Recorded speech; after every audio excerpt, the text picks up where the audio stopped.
I was at the March for Life in DC, and everyone was asking me, "Did you see what happened last night?" That night, a radical activist group had used a projector to display pro-abortion messages on the outside walls of the National Shrine of the Immaculate Conception in DC, all while pro-life Catholics were trying to pray inside. The stunt got national attention. Even some secular voices condemned it, and the Archbishop of Washington, D.C. compared the abortion activists to Judas, the traitor. Why? Because the group calls itself Catholics for Choice. That's right, they claim to be Catholic. But we did a little digging, and it gets weirder. Catholics for Choice is far from a Catholic group. In fact, after looking at their tax documents, whistleblower complaints from former employees, and other information, we found that Catholics for Choice is really just a secular abortion group with a history of mistreating its female staff and a chronic management problem. Seriously, this organization even gets its funding not from church collections or Catholic leaders, but non-Catholic moguls like Warren Buffett. Yes, the Warren Buffett. Rewind to 1973, when the Supreme Court's Roe v. Wade decision legalized abortion in all 50 states. Catholics for Choice was founded that same year in New York City, where the founders stood on the steps of St. Patrick's Cathedral, denounced the church's teaching on innocent unborn life, and proclaimed that she was Her Holiness Pope Patricia I. By the mid-1980s, Catholics for Choice had a new president and the support of quite a few massive corporate foundations. With powerful backers, the group was finally able to really do its thing. And its thing was assaulting the Catholic Church. In 1984, Catholics for Choice took out a full-page ad in the New York Times attacking bishops who stood up against a pro-abortion politician. Frances Kissling, a former abortion clinic operator who served as president of Catholics for Choice, was pretty open about her anti-Catholicism. She admitted she only went to Mass once in a while and condemned the Catholic Church as fatally flawed. She once said, "I spent 20 years looking for a government that I could overthrow without being thrown in jail. I finally found one in the Catholic Church." Kissling retired from Catholics for Choice in 2007 and took a large retirement package with her, collecting over $380,000 the year she left.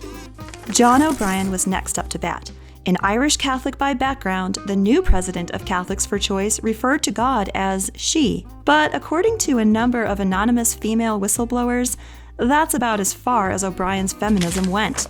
One whistleblower complained of misogyny, racism, sexism, harassment, screaming, bullying, and a non-stop barrage of workplace abuse and violence under O'Brien's leadership.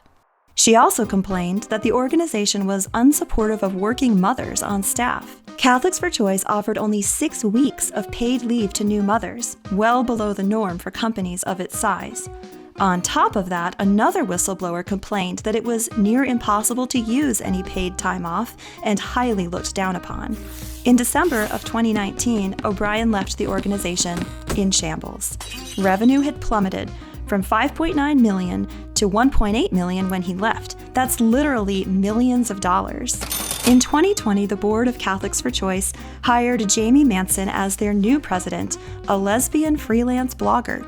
The great thing about Jamie Manson is she talks a little too much. In 2021, she revealed in an interview that Catholics for Choice has a very small number of donors, fewer than 600 people to be exact.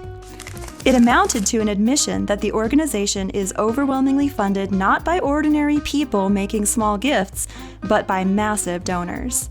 We followed up on that tidbit and found that Catholics for Choice's largest and most consistent funder is the Susan Thompson Buffett Foundation, the personal foundation of billionaire Warren Buffett, one of the top 10 wealthiest men in the world and a huge abortion promoter. Buffett has given over $50 million to Catholics for Choice since the year 2000, and over $4 billion to abortion groups in general. But finally, digging through Catholics for Choice's tax information led us to another question. What exactly do they do with all their money? Well, here's the answer. In 2019, they spent $1.5 million on executive and employee salaries, including over $300,000 for their president alone.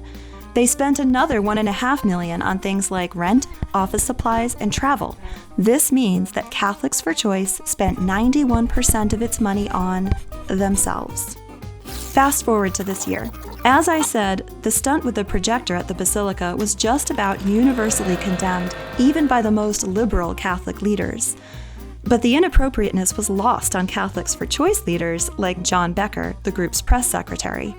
As Becker put it at the time, "So proud of my bold, courageous, work family at Catholics for Choice. Definitely made my queer activist heart happy." Yeah, I bet it did.